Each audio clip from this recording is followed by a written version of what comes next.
Hello everyone, कैसे हो मेरे भाई।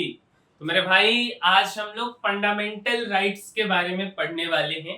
मौलिक अधिकार होते हैं फंडामेंटल राइट्स का मतलब, या हम इसे मूल अधिकार बोलते हैं। अब हमारा जो मूल अधिकार है, यह मौलिक अधिकार है, यह जो संविधान का किताब है उसके तीसरे चैप्टर में भाग 13 में आता है। और यह 12 से लेकर के 35 तक का अनुच्छेद है। अनुच्छेद 12 से 35 तक हमने 2 वीडियो अभी तक डाला है, जिसमें 11 अनुच्छेद तक आपको बता दिए हैं। आज हम बात करेंगे अनुच्छेद 12 से लेके 18 तक के बारे में। तो मेरे भाई आइए समझते हैं कि हमारा मौलिक अधिकार आखिर क्या क्या है।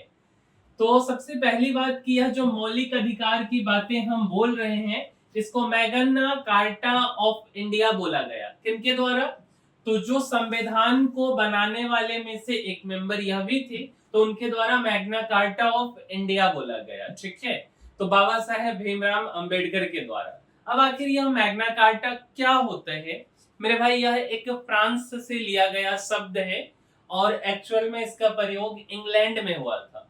तो मेरे भाई बात है 1215 ईस्वी की। ठीक है, और इंग्लैंड में जब राजाशाही शासन था तो किंग जॉन वहां के राजा हुआ करते थे और वहां पे जमींदार लोग भी थे। तो जबरदस्ती किंग जॉन से एक पेपर पर साइन करवाया गया। कौन लोग साइन करवाए?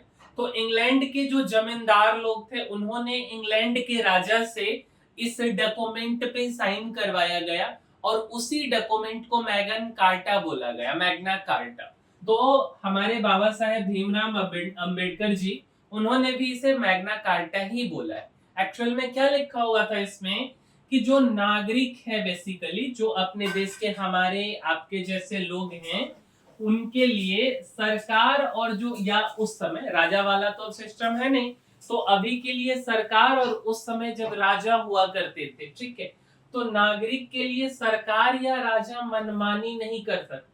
कानून के दायरे में नागरिक हो, चाहे वह राजा हो, चाहे वह कोई वीआईपी, चाहे कोई वीवीआईपी हो, सब बराबर है। और इसीलिए हमारे संविधान को मैग्ना कार्टा ऑफ इंडिया कहा गया। इतना बात समझ आ गया। अब संविधान में 2-3 बात लिखा हुआ है, पहले हम उस शब्द का मतलब समझते हैं। सबसे पहला सा जो बात हमने बोला है कि मौलिक अधिकार। मेरे भाई 2 प्रकार का अधिकार होता है, एक होता है मौलिक अधिकार और एक होता है कानूनी अधिकार। तो सबसे पहले समझिए आप मौलिक अधिकार के बारे में। क्या है हमारा मौलिक अधिकार? तो यह जो बात संविधान में लिखा गया है, संविधान में लिखित है, किसके लिए लिखा गया है? इस देश के नागरिक के लिए, जनता जनार्दन के लिए। और जनता जनार्दन में हर एक लोग आता है, चाहे वह प्रधानमंत्री हो, चाहे वह राष्ट्रपति हो, चाहे वह कोई भी हो। तो मौलिक अधिकार मतलब कि हमारे संविधान में हमारे लिए जो बातें लिखी गई है। अच्छा, जैसे समझ लो, मान लो कि कोई विद्यालय है, सरकारी विद्यालय या प्राइवेट विद्यालय, अभी सरकारी ही मान लेते, और उसमें मुस्लिम जाता है, और मुस्लिम जब जाता है तो उसको बोला जाता है कि भाई तेरा एडमिशन नहीं लेंगे, काहे कि तू मुस्लिम है। अरे बाप रे, मुस्लिम है तो एडमिशन नहीं लोगे? मुस्लिम पढ़ लिख के आया है, मेरा वीडियो बोला कि हमने कुणाल भैया का वीडियो देखा है, और अगर आप एडमिशन नहीं लोगे तो यह अनुच्छेद 14 और अनुच्छेद 15 का अवहेलना है। अब स्कूल वाले को भी नहीं पता, जाकर के स्कूल वाला पढ़ता है कि भाई अनुच्छेद 14 और 15 क्या है, तब उसे समझ आता है। और आज हम इस वीडियो में आपको अनुच्छेद 14, 15 सब बताएंगे। थोड़ा सा धैर्य रखिए। अच्छा, मान लीजिए कि कोई पत्रकार है और सरकार के खिलाफ कुछ लिख दिया, अपने मन से जो मन आया सरकार के खिलाफ लिख दिया। पुलिस आया उधर से दौड़ते दौड़ते, सरकार के प्रेशर से पत्रकार को एकदम कॉलर उलर पकड़ के लेके चला गया। ठीक है, तो भैया यह आर्टिकल 19 अनुच्छेद 19 का उल्लंघन है। ऐसा नहीं कर सकते, बशर्ते कि अगर कुछ गैर जिम्मेदाराना बात दो देशों के बीच में इंटरनेशनल मैटर पे लिख दे, जिससे हमारे देश की किरकिरी हो। ठीक है, तो ऐसा नहीं कर सकते, बट अदरवाइज अगर आप कुछ लिखते हैं तो और पुलिस पकड़ के ले जाती, तो अनुच्छेद 19 का अवहेलना इसको माना जाएगा। तो ये सब फंडामेंटल राइट्स है। अच्छा, तो फंडामेंटल राइट्स वह राइट्स है, मौलिक अधिकार वह अधिकार है जो हमें संविधान लिखित में देके गई है। अब बात करते हैं कानूनी अधिकार। तो कानूनी अधिकार, या इसको हम इंग्लिश में अंग्रेजी में लीगल राइट्स बोलते हैं, तो वह अधिकार है जो हमें जो है बेसिकली सरकार जो है या सांसद जो है बनाती है और फिर हमें देती है। क्या इसका गारंटी है कि यह बेसिकली एक्चुअल में जो है कि हमेशा रहेगा? आंसर नहीं। समय समय पर जरूरत के हिसाब से सरकार इसको बदल सकती है, लेकिन संविधान को सरकार बदल सकती है? नहीं बदल सकती। उसके बेसिक स्ट्रक्चर के साथ में कोई छेड़छाड़ नहीं हो सकता, चाहे वह मोदी जी हो, चाहे वह योगी आदित्यनाथ जी हो, चाहे कोई भी हो, इससे छेड़छाड़ नहीं हो सकता। अच्छा, जैसे मान लो कि एक एग्जाम्पल है कानूनी अधिकार का कि फैक्ट्री वर्कर को कम से कम 500 रुपया मिलना चाहिए, उसका मिनिमम वेज तय किया गया 500 रुपया।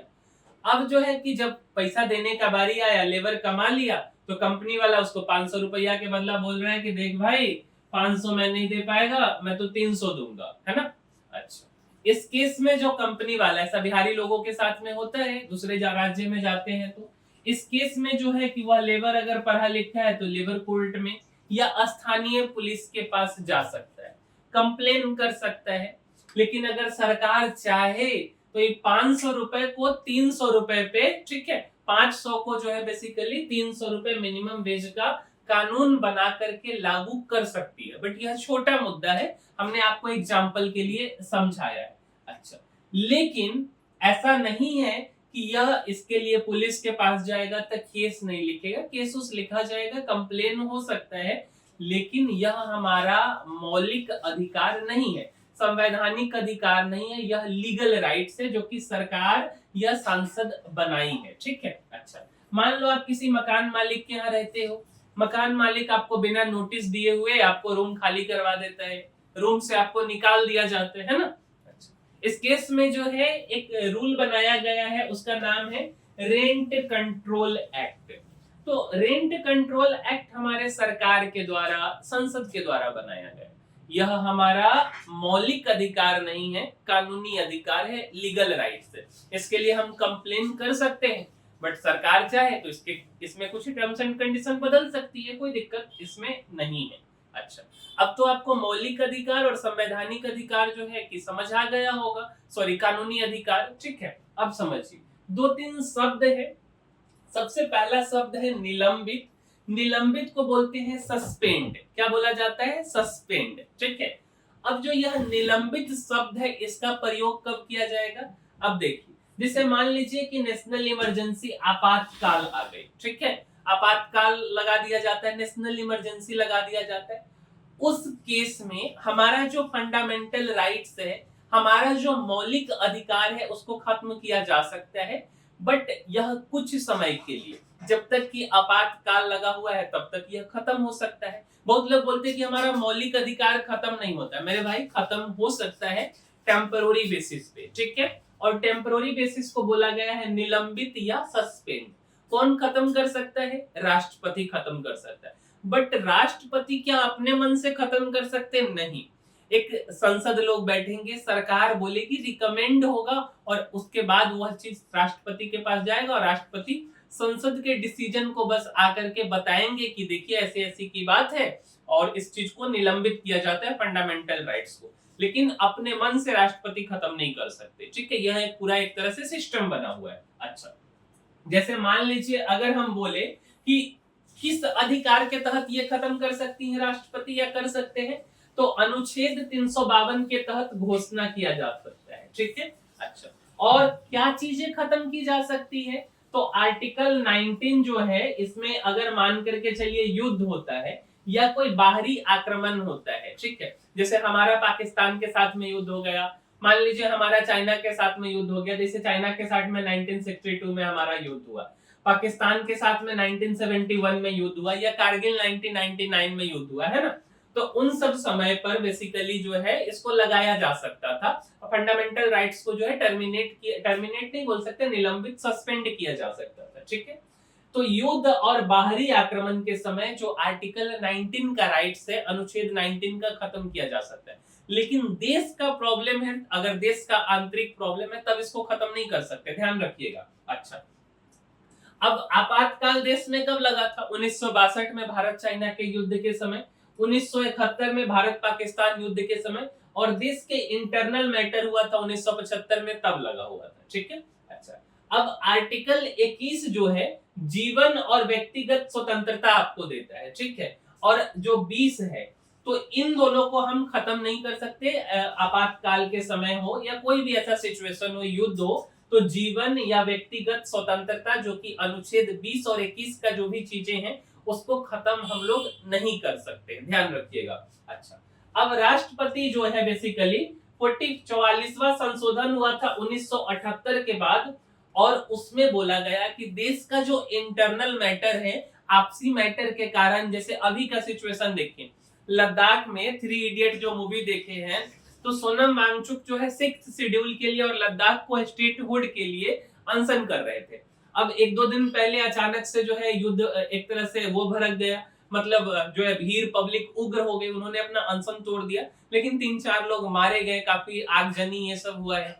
अब इसके कारण जो है मान लीजिए कि वहां पे ऐसा कुछ दिनों के लिए कुछ सैंक्शंस लगाया जाता है, तो उस केस में जो देश का इंटरनल मैटर है, तो जो फंडामेंटल राइट से पहले खत्म हो सकता था, मतलब आर्टिकल 19 वाला, बट 44वां संशोधन हुआ था 1978 के बाद में, इसको खत्म नहीं कर सकते। ठीक है, अब समझिए थोड़ा सा दूसरा जो शब्द है यह है प्रतिबंध का, जिसको हम रेस्ट्रिक्शंस बोलते। हमने क्या बोला, फंडामेंटल राइट को खत्म नहीं किया जा सकता, सस्पेंड किया जा सकता, लेकिन वैसे फंडामेंटल राइट जो समाज के नाम पर धब्बा है, जैसे अगर किसी के धर्म के आधार पर जो है कि जैसे 3 तलाक हो गया, समाज के नाम पे धब्बा था, है ना, तो इसको खत्म किया जा सकता है। संसद इसके लिए स्पेशल जो है रूल्स रेगुलेशंस लेके आ सकती है, संविधान में कुछ बदलाव कर सकती है, बेसिक स्ट्रक्चर चेंज नहीं होगा। अब इसको कौन खत्म कर सकता है, क्या केवल सरकार कर सकती? नहीं, सरकार, हाई कोर्ट, सुप्रीम कोर्ट सब मिला करके करेगी।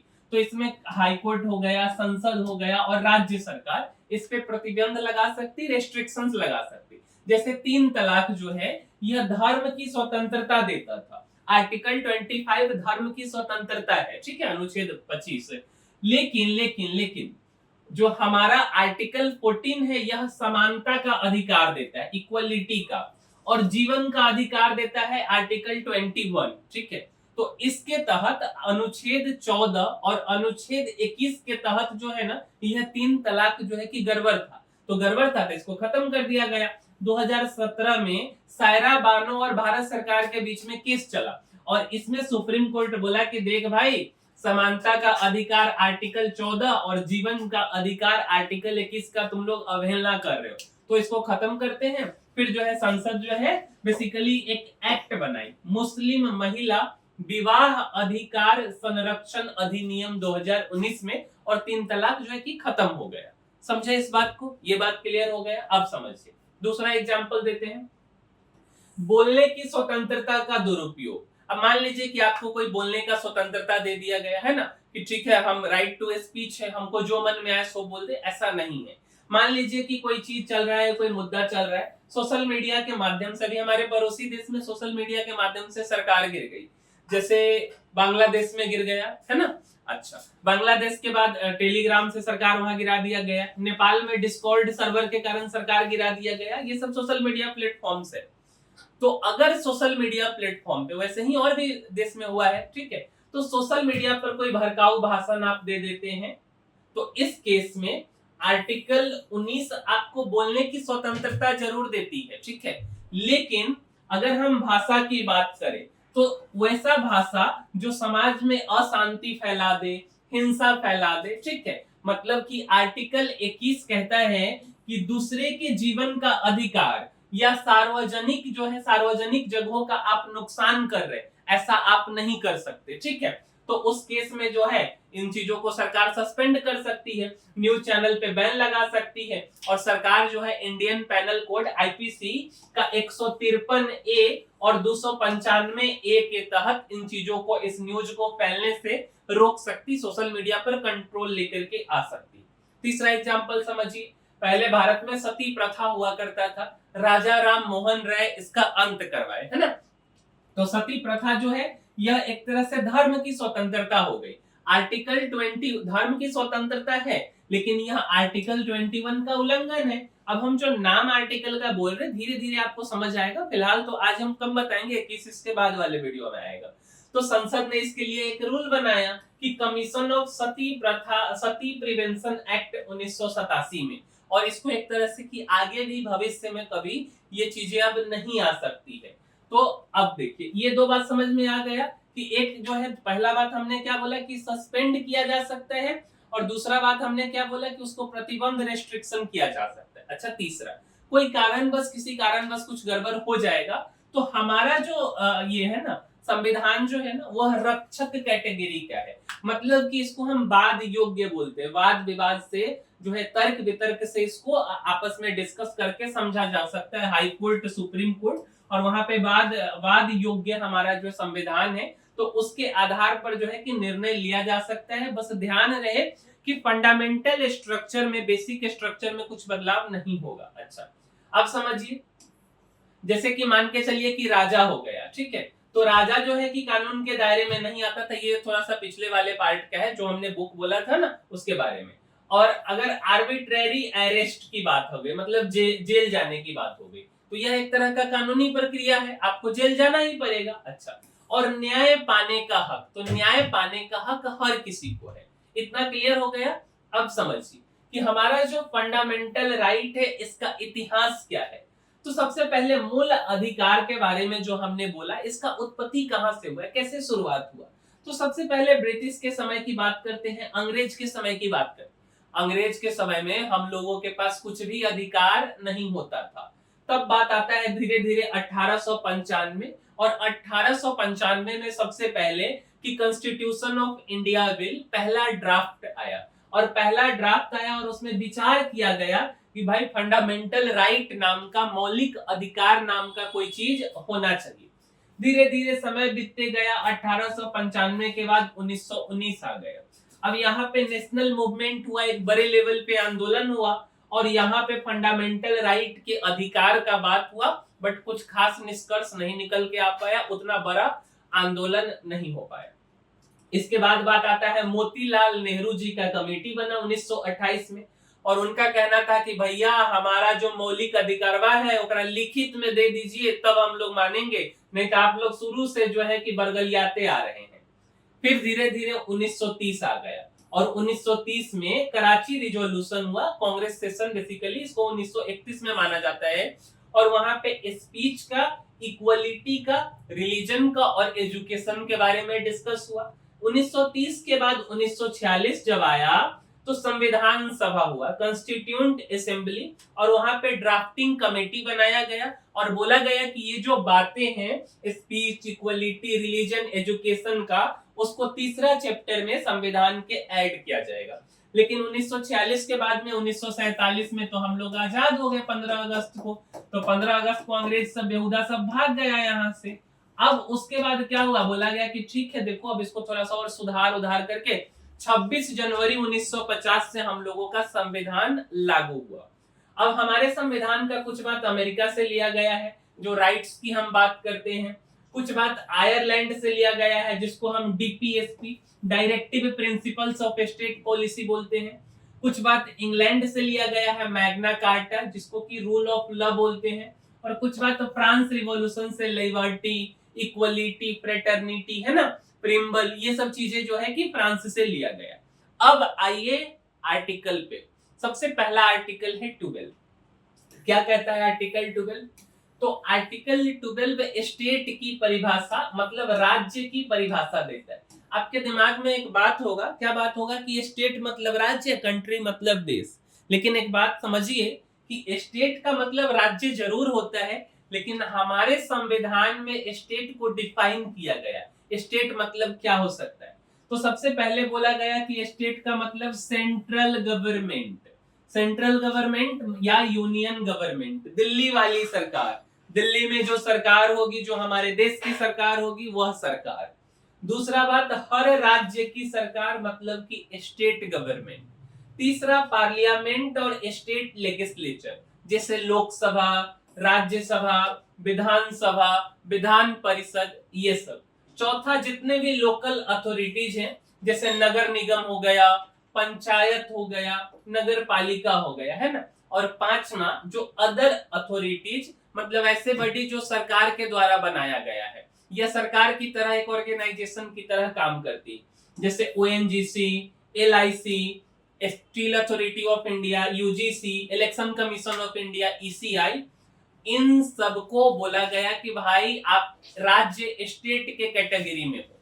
ठीक है, इतना बात समझ आ गया। अब समझिए, मान लीजिए कि आपको पुलिस पकड़ ले, मान लीजिए आपको पुलिस पकड़ लेता है बिना मतलब के, बिना कारण के। ठीक है, तो आपका फंडामेंटल राइट क्या बोलता है कि भैया अनुच्छेद 21 कहता है राइट टू लाइफ, कुछ कारण होगा तभी ना आप पकड़िएगा, अपने मन से आइएगा, हथकड़ी लेकर के हाथ में लगा के लेके चले जाइएगा, ऐसा नहीं हो सकता है। ठीक है, तो पुलिस किस कैटेगरी में है? तो पुलिस स्टेट के कैटेगरी में है, क्योंकि राज्य सरकार के अंदर पुलिस काम कर रही है, सेंट्रल गवर्नमेंट के अंदर काम कर रही है, तो उस केस में पुलिस आपको नहीं पकड़ सकती। तो पुलिस जो है राज्य का परिभाषा है, राज्य के अंदर आता है। अच्छा, अब समझिए, मान लीजिए कि सरकारी कॉलेज की हम बात करें, सरकारी कॉलेज में आप एडमिशन लेने जाते हैं और मान लेते कि आप मुस्लिम हैं। ठीक है, मुस्लिम है, सरकारी कॉलेज वाला बोलता है कि भाई हम एडमिशन नहीं लेंगे तेरा, तो मुस्लिम है, दंगा फसाद कर देगा, ऐसा कुछ मान लीजिए हो सक बोल दे।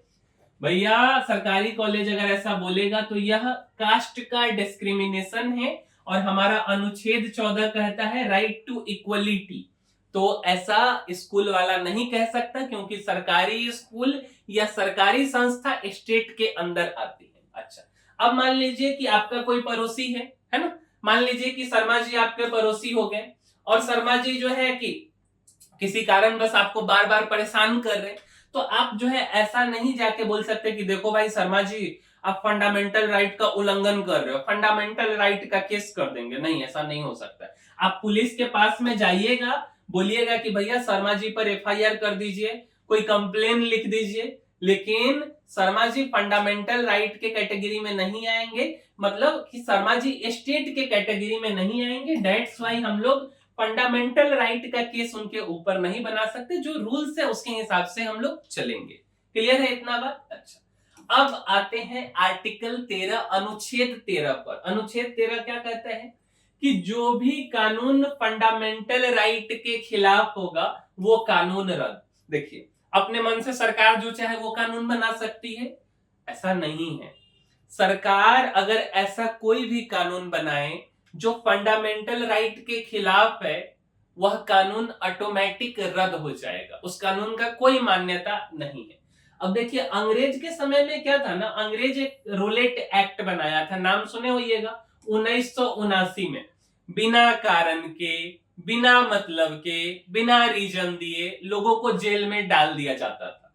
कितने दिन का जेल पता नहीं, आजीवन भी आप रह सकते हैं। ठीक है, अच्छा, तो ये जो चीजें था ये ब्रिटिश के समय में था। ठीक है, बट अब के समय में मान लीजिए कि सरकार बोले कि भैया आप मुस्लिम हो, स्कूल नहीं जा सकते। ठीक है, लेकिन आर्टिकल 14 अनुच्छेद 14 तो इक्वलिटी बोलता है, 15 क्या बोलता है? डिस्क्रिमिनेशन नहीं।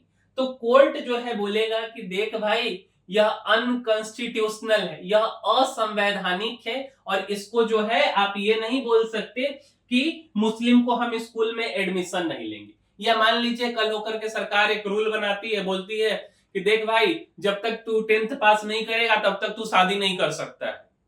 अरे भाई अब शादी ही नहीं होगा, ये कैसे संभव? ये तो संभव नहीं है ना।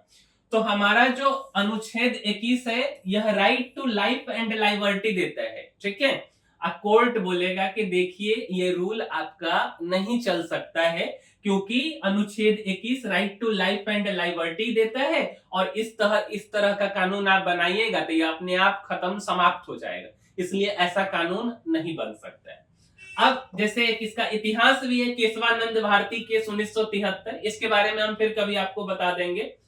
अब इस केस में जो है संविधान जो है कि हम इसमें कुछ बदलाव कर सकते हैं, ऐसा नहीं कि नहीं कर सकते, लेकिन जो फंडामेंटल राइट है, जो बेसिक स्ट्रक्चर है, इसमें कुछ भी बदलाव हम लोग नहीं कर सकते।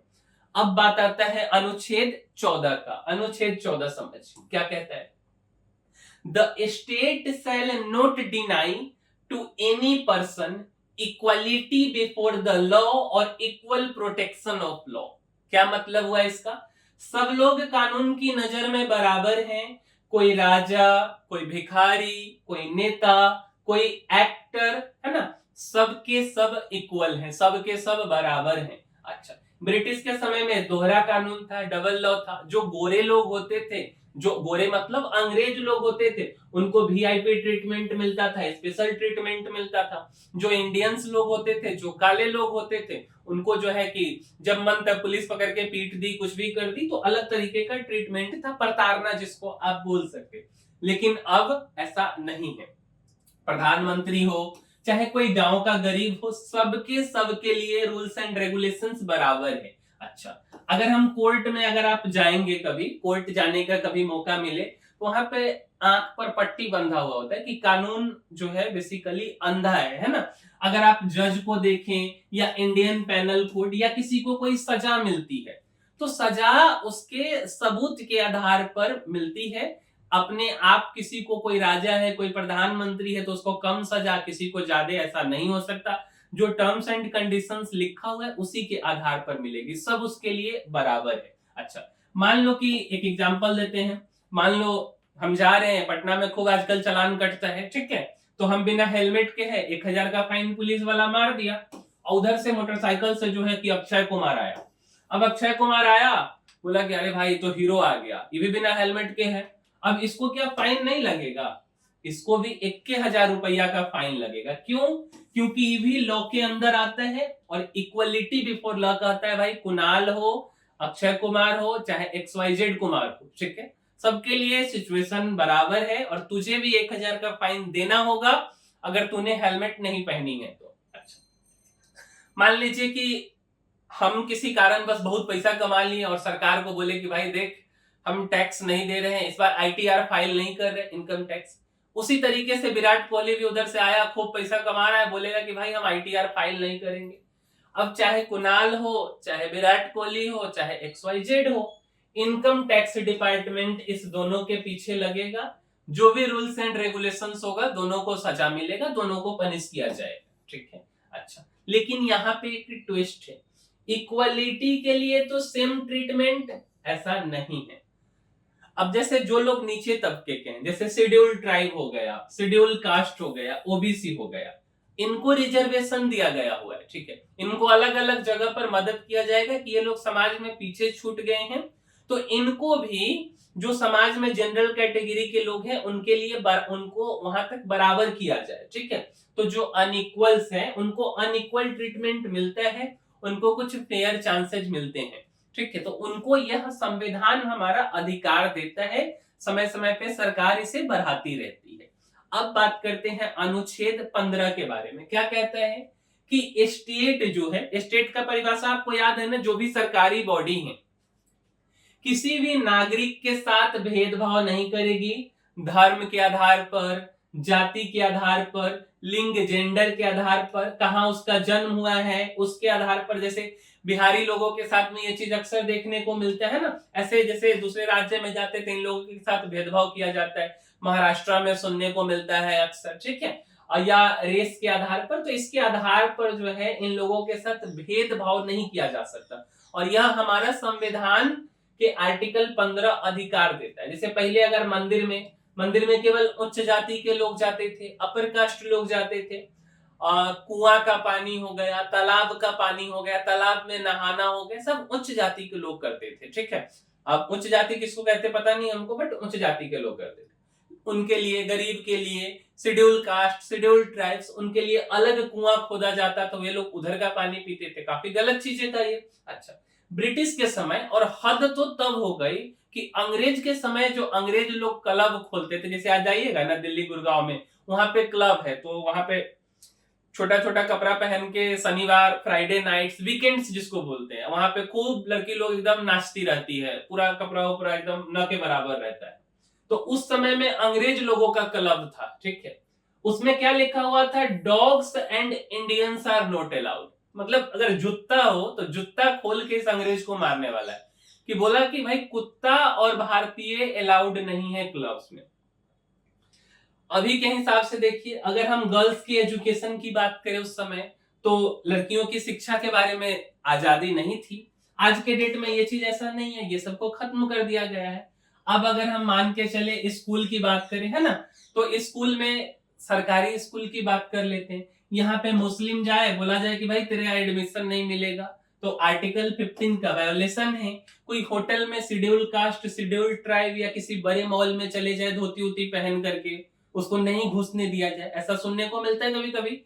तो ये सब जो है बेसिकली अलाउड नहीं है, और इसके लिए केस बन सकता है फंडामेंटल राइट का। गर्ल्स एजुकेशन, लड़का लड़की सबको एक समान अधिकार मिला है हम लोगों के कानून संविधान में, तो सबको बराबर शिक्षा, है ना। सरकार इसके लिए बहुत सा योजना भी चलाती है। यहाँ पे कुछ स्पेशल पॉइंट्स भी दिए गए हैं, कुछ समय समय पे जरूरत के हिसाब से सुधार करके। जैसे अनुच्छेद 15 का जो तीसरा भाग है, 15 का चौथा और पांचवा, यहाँ पे स्टेट स्पेशल प्रोविजन बना सकती है। स्टेट का परिभाषा आपको पता है, आपको बता दिए, है ना। जैसे कि महिलाओं के लिए या बच्चों के लिए, ट्रेन में जाएंगे अगर आप, तो बच्चे का कम पैसा लगता है, 11 साल से कम के बच्चे का, है ना, या 14 साल का, एग्जैक्ट हमको कंफर्म नहीं है। महिलाओं के बारे में अभी देखिए बिहार के अंदर जो है कि बस फ्री किया गया हुआ है, पिंक बस सरकार समय समय पे चलाती रहती है। दिल्ली में जाएंगे मेट्रो में सीट रिजर्व है, तो यह हमारा संविधान अधिकार देता है। तो एक्स्ट्रा बेनिफिट्स महिलाओं को मिलता है, फ्री बस पास दे दिया गया, मैटरनिटी लीव उनको मिलता है कंपनी में, लेडीज कोटा सीट्स होता है। तो ये सब चीज आप जाएंगे तो आपको देखने को मिला। इलेक्शन के समय सरकार इसे लागू कर देती है, जिसको मुफ्त की रेवड़िया भी बोला जाता है, बट एक्चुअल में यह हमारा संविधान अधिकार देता है। अच्छा, अगर हम एससी की बात करें, एसटी की बात करें, ओबीसी की बात करें, इन लोगों को रिजर्वेशन जो मिला है वो भी आर्टिकल 15 के तहत मिला हुआ है। तो यह अपने मन से कोई सरकार नहीं देती है, सरकार उसको बढ़ाती रहती है वोट बैंक की राजनीति में, बट हमारा संविधान यह अधिकार देता है उन लोगों को। अब बात करते हैं अनुच्छेद 16 के बारे में। सरकारी नौकरी, सरकार की नौकरी जिसको पब्लिक एम्प्लॉयमेंट बोला जाता है, यहाँ पे सबको इक्वल अपॉर्चुनिटी, समान अधिकार मिलेगा। मतलब स्टेट किसी को रिलीजन के आधार पर, कास्ट के आधार पर, जेंडर के आधार पर, रेस के आधार पर, प्लेस ऑफ बर्थ के आधार पर मना नहीं कर सकता कि भाई तू नौकरी में नहीं बैठ सकता, ऐसा नहीं होगा।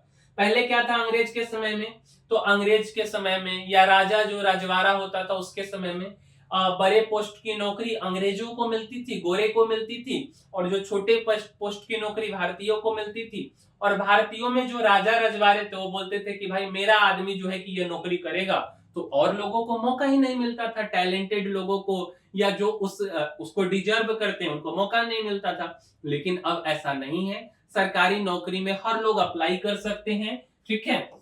अब कोई भी चीज हो, अब अगर आप इस चीज को देखिए, ऐसा नहीं बोल सकते कि हम हिंदू हैं तो हम ही केवल इस नौकरी में बैठेंगे, या अगर कोई दिल्ली में जन्म लिया है तो वही केवल आईएएस बन सकता है, ऐसा नहीं है। अगर ऐसा हो तो यह आर्टिकल 16 का जो है कि वायोलेशन है, और इसके लिए फंडामेंटल राइट्स का केस बन सकता है। अच्छा, जैसे पुलिस भर्ती हो गया, तो इसमें ऐसा थोड़ी ना बोल सकते कि भाई कोई स्पेशल कम्युनिटी का लोग एग्जाम देगा वही लोग, ऐसा नहीं है। सबका रिटेन एग्जाम, इंटरव्यू या जो भी प्रोसेस है उसके हिसाब से होगा। अब बिहार का लोग है तो आईएएस नहीं बन सकता, ये सब 16 का अनुच्छेद 16 का जो है अवहेलना है। क्लास टीचर किसी को मॉनिटर बना दे तो बोले कि भाई शर्मा जी का बेटा ही केवल मॉनिटर बनेगा, ये चीजें नहीं चलेगा, ठीक है। ये हमारा संविधान कहता है, फंडामेंटल राइट्स का अनुच्छेद 16। अब इसमें भी कुछ स्पेशल पॉइंट्स है, जैसे कि रिजर्वेशन अलाउड है, SC, ST, OBC, EWS, physically handicapped, इन लोगों को रिजर्वेशन दिया जा सकता है। रिलीजियस या माइनॉरिटी इंस्टीट्यूशंस की बात करें तो वह अपने लोगों के लिए प्रेफरेंस रख सकते हैं, कोई दिक्कत वाली बात है नहीं, ठीक है। अच्छा, उसके बाद अगर हम आर्मी पुलिस की जॉब्स को देखते हैं तो यहाँ पे कुछ रिस्ट्रिक्शंस हैं। जैसे महिलाओं की बात करें तो उनका जो कॉम्बैट रोल्स होता है, बंदूक चलाने वाला, बॉर्डर पे, ये चीजें नहीं मिलती है, बट काफी हद तक अब इसे खत्म कर दिया गया हुआ है। लेकिन फिर भी कुछ चीजें धीरे धीरे बदलने में थोड़ा सा समय लग जाता है। अब बात करते हैं हम आर्टिकल 17 अनुच्छेद 17 की। अनुच्छेद 17 बोलते हैं अनटचेबिलिटी इज, क्या बोलता है कि untouchability is एबोलिश्ड and it's practice in any form is forbidden. क्या मतलब हुआ कि किसी को कास्ट या समाज के आधार पर छुआछूत मानकर अलग थलग नहीं किया जा सकता है। जैसे पहले कुछ जातियों को अछूत माना जाता था, मंदिर वह नहीं जा सकते थे, कुआं का पानी नहीं पी सकते थे, तालाब में स्नान नहीं कर सकते थे, उनको स्कूल में एडमिशन नहीं मिलता था। एक समय बिहार के जो मुख्यमंत्री थे जीतन राम मांझी जी, ठीक है, तो वो गए थे एक मंदिर में, तो जाने के बाद मंदिर को धुलवा दिया गया था, ठीक है। तो ये सब चीजें संविधान हमारा अधिकार नहीं देती है। अब पार्लियामेंट इसके लिए protection of civil right act 1955 बनाई है। अब आप आसानी से टेंपल में एंट्री कर सकते हैं। कोई पुजारी बोल दे कि भाई तू छोटी जात का है, तेरे को एंट्री बैन है, पुजारी पर केस हो जाएगा, ठीक है। उसके बाद कोई भी तालाब का पानी आप पी सकते हैं। जैसे अभी मान लीजिए अयोध्या जी में जो कुंभ लगा था, तो ऐसा थोड़ी बोला गया कि एससी एसटी नहीं जाएगा, सब लोग जा सकते, सब लोग नहा सकते, ठीक है। अच्छा, अगला है आर्टिकल 18। आर्टिकल 18 क्या कहता है कि भारत में जो टाइटल कल्चर है, जैसे उपाधि हो गया या स्पेशल नाम हो गया, तो इन सबको देने पर रोक है, ताकि कोई भी इंसान जो है नाम के दम पर दूसरों से बड़ा होने से बच जाए, दूसरों से बड़ा होने का दिखावा ना करे कि भाई हम तेरे से बड़ा हैं। जैसे टाइटल, कोई राजा टाइटल नहीं लगा सकता है, महाराजा, सर या राय बहादुर या खान बहादुर, ये सब उपाधियां कोई अपने नाम के आगे नहीं लगा सकता है या ऑफिशियली इन्हें नहीं दी जा सकती। लेकिन पहले के जमाने में अंग्रेज राजा राजवाड़े में जो लॉयल होता था, जो उसके लिए काम करता था, ठीक है, उसको सर या खान बहादुर जो है टाइटल दिया करते थे। जैसे अभी के समय में हमारे जो मंत्री जी हैं ज्योतिरादित्य सिंधिया जी, ठीक है, एविएशन मिनिस्टर और आई थिंक कम्युनिकेशन के दूरसंचार मिनिस्टर हैं, तो वे लोग अंग्रेज के समय के लोयल हैं, ठीक है। कैसे? तो जब युद्ध चल रहा था तो काफी सपोर्ट किया था, सिंधिया राजवंश से वे आते हैं, ठीक है। तो सिंधिया राजवंश से वे आते हैं, तो वे भी अब महाराजा हैं। वहां के लोग उन्हें, जो सिंधिया जो मतलब क्षेत्र है मध्य प्रदेश में, तो वहां के लोग उन्हें पूजते हैं, महाराजा मानते, लेकिन वो अपने नाम के आगे महाराजा नहीं लगा सकते, ठीक है। तो जो लोयल है, ये लोग अंग्रेजों के लोयल में से एक हुआ करते थे, सिंधिया राजवंश। उसके कारण जो है कि एक तरह से भारत काफी पीछे मतलब चला गया, नहीं तो बहुत जल्दी हम लोगों को आजादी मिलती। अच्छा, लेकिन 1950 में जब हमारा संविधान बन गया, तो कोई भी सिटीजन जो है, कोई भी नागरिक हमारा इस टाइटल को नहीं लगा सकता, एक्सेप्ट नहीं कर सकता, और गवर्नमेंट भी कोई टाइटल ऐसा नहीं देगी। कुछ एक्सेप्शंस है, जैसे डॉक्टर, प्रोफेसर या पंडित आप लगा सकते हैं। अब मान लीजिए किसी को मिलिट्री या गैलेंट्री अवार्ड मिलता है, परमवीर चक्र किसी को मिल गया, किसी को अशोक चक्र मिल गया, किसी को भारत रत्न मिल गया, फिर भी वह अपने नाम के आगे, जैसे मान लो कि किसी कारण बस हमको भारत रत्न मिला, तो हम भारत रत्न कुणाल नहीं लिख सकते। हम ये बोल सकते हैं कि कुणाल है जिसको भारत रत्न मिला है, या कुणाल भारत रत्न अवार्डी है, बट हम भारत रत्न कुणाल, पद्मश्री कुणाल ऐसा कुछ नहीं लिख सकते, ठीक है। बट डॉक्टर हम लगा सकते हैं शर्मा, जैसे सचिन तेंदुलकर जी, उनको भारत रत्न मिला, तो भारत रत्न सचिन तेंदुलकर ये नहीं लिख सकते, बट सचिन तेंदुलकर भारत रत्न अवार्डी लिखा जा सकता है। महाराजा कुणाल ये चीज नहीं चलेगा, हमारा अनुच्छेद ये नहीं, मतलब क्या बोल सकते हैं उसको, संविधान जो है अधिकार नहीं देता। अब महाराजा कुणाल की जगह कुणाल सिंह लिख सकते हैं, महाराजा नहीं लगा सकते, ठीक है।